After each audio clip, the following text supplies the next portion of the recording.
Here's a question that requires understanding. If you ever get to a point where you're really serious about working on yourself, really serious about conquering desire, you'll start noticing some funny things. It's almost like there are forces working against you, and the reality is that that is 100% accurate and correct. Hashem created the Satan. The Satan is a malach, an angel whose job it is to be on your case 24/7, 364.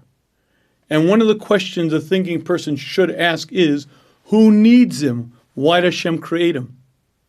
And when you understand the human being, you can understand why Hashem created the Satan. As the Chovos Levavos explains, Hashem made us out of two very diverse parts. There's a part of me, a pure neshama, that only wants to do what's right, good and proper.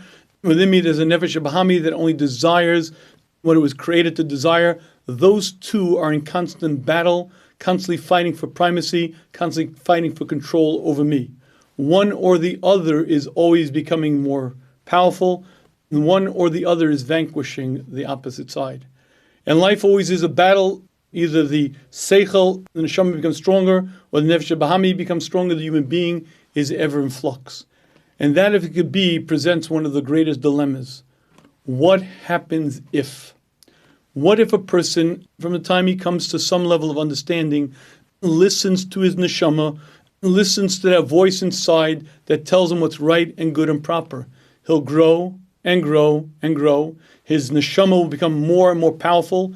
His nefesh bahami will become weaker and weaker. He might have started at 50-50, but after a while it becomes a 60-40, 70-30, 80-20, 90-10, and at a certain point, after not many years, there'll be no reason for him to be on this planet. You see, if a human being isn't tempted, there's no reason for life. Life is supposed to be a battle, and we're given reward for resistance, for growing, for accomplishing. But if a person ever got to the point where his seichel was so powerful, his neshama came so to the fore, that the nefesh bahami animal soul had no sway, there'd be no purpose in life. At 15, at 16, he'd check out of life, he's done his job. The Rishonim explain that what Hashem did was to create another force to be something to even out the playing fields. The Satan is a malach who's given very little control normally. He's allowed to chepper, he's allowed to bother us from the sidelines, and if we're 50-50, he's allowed a little bit of sway, a little bit of power. But if a person grows and he becomes 60-40, then the Satan is allowed more control. He's allowed to fill in that gap. And if a person gets to 70-30, the Satan is allowed even more control. The Satan is always there to keep an even playing field. And the greater person, the greater his Yetzer Hara. The Gemara tells us, Misha gadol mechavero, Yitzro gadol mechavero. One who's greater than his friend, his Yetzer Hara is greater. And does that mean Tanoim had uncontrollable nefesh bahami? Certainly not. They were malachim, they were angels in the form of men.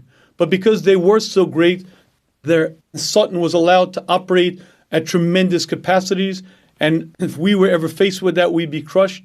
But understanding that his job is to keep an even playing field, to always keep the challenge going, allows me to understand what he's doing, to understand why Hashem created him, and understand who I'm fighting against. Thank you for listening to the Guard Your Eyes Daily Chizuk broadcast. Pass them on to your friends and help spread Kedusha in the world.